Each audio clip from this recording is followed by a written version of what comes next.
If a preacher in communist China stands in the pulpit and says anything negative about the Communist Party leader, communist government agents can kick in the door, seize all of the tithes, the Bibles, arrest the pastor, and lock up the church so no one else can use it. Did I say communist China? Well, I'm sorry, I made an error. I meant to say the United States of America. Yes, that's right. The freedom of speech that is used to have in the churches has been strangled since 1954. The result has been a continuous and precipitous moral decline in the United States, an ushering in of lawlessness, criminality in high government office, and a flourishing marketplace in moral depravity. But with your help, we hope to change that and restore the First Amendment right of freedom of speech in all churches and synagogues across the land. It's time for another blistering report from the front lines of the cultural war for a constitutional America. And now, here's your host, Charles Benninghoff. Today I want to talk about a tax law, a tax law, that most Americans don't even know about. It's called the Johnson Amendment, and it was passed in 1954, and what it does has literally caused the spiritual and moral decline that we have witnessed in America for the past 7 decades. Why?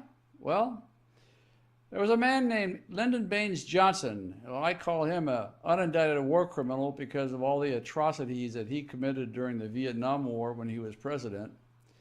But when he was a senator from Texas, he pushed to give the federal government control over churches, and he used the taxation laws to do so. I've been fighting against this control for decades. We finally have a bill in Congress referred to as H.R. 153, which would repeal the Johnson Amendment and restore freedom of speech in American churches, synagogues, and all other houses of worship. Our church, for example, Pray For Us, is an incorporated church in the state of Nevada, and we incorporated as a free church. Thus, we did not register with the federal government, specifically because we wanted a church that could preach the truth about the policies of political candidates, our government, our elected officials, and do so without fear of reprisal from the Obama regime or whomever else might take power. Pray For Us can preach that Hillary Clinton hates black people, which she does and proven so in many cases. That she also supports killing black babies in the womb, which she has over her entire political career. But both of these violations of the commandment, you shall not murder, can be subject to reprisals because under the tax law, the IRS can legally, literally kick in our church door and seize our church building. Well, they can't do that to a free church, but they can to all the other churches. And the vast majority of churches in the United States are 501c3 churches, having filed with the IRS, seeking a declaration that donations to that church are tax exempt, and the IRS won't contest them. But that's not free speech, folks. Well, I have some good news and some bad news to report on the Johnson Amendment. The good news is that Donald Trump learned about the Johnson Amendment firsthand from preachers around America during his presidential campaign. And he's brought national attention to this problem. In fact, repealing the Johnson Amendment was finally added to the Republican Party platform last month. Here's Donald Trump talking about the Johnson Amendment, doing so quite eloquently. One great gentleman that everybody knows, but whose name I will not reveal, said, Mr. Trump, we live in fear in our churches and our synagogues. We live in fear that we're going to lose our tax-exempt status if we say anything that's even slightly political.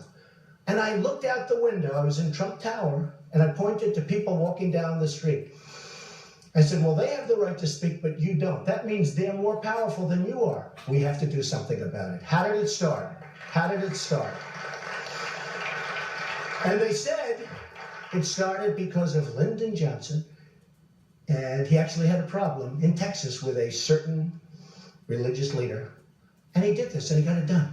And we're going to undo it so that religious leaders in this country and those unbelievable people, and not because they backed me in such large numbers, but so that religion can again have a voice, because religion's voice has been taken away. So that's great news. Repealing the Johnson Amendment of 1954 is now in the Republican Party platform. But here's the bad news. Congress still has to vote to repeal it. We have far too many Republicans that simply ignore their own party platform. For example, do you remember back about Mitt Romney? Well, after Mitt Romney was nominated, the platform stated, "We're opposed to amnesty for illegal aliens in any form." And look what Romney's own running mate, Paul Ryan, tried to do subsequently. He pulled every stunt he could think of to try to get an amnesty bill passed. So we have a lot of work to do. And if you support free speech, if you support the right of your faith to speak out and be heard, you really need to get involved in this fight. If you believe that church pastors and other religious leaders should have the same free speech rights as the public sector labor unions that prop up the Democrat Party, you need to speak out also. If you go to our action page, you can read a copy of the Republican Party platform there. The section on the Johnson Amendment is on page 11. You can also read a copy of the bill to repeal the Johnson Amendment itself. But most importantly, we need you to speak out and tell Congress, starting with the House Ways and Means Committee, to repeal the Johnson Amendment. Do it for your country. Churches and synagogues and other houses of worship should not live in fear of being attacked by their own government for exercising their right to free speech. Stay tuned, because the next screen will tell you how to get to our action page, where you can speak out to Congress and demand passage of H.R. 153. This is Charles Benninghoff, signing off and wishing you freedom, fulfillment, and God's many, many blessings. Speak out to Congress so your pastor can speak out from the pulpit. If you're on our action page on our website, use the form to the right of the video screen to select a program. If you're watching this on YouTube or Facebook, click the icon appearing now to go to our action page. You can strike a blow for freedom of speech today.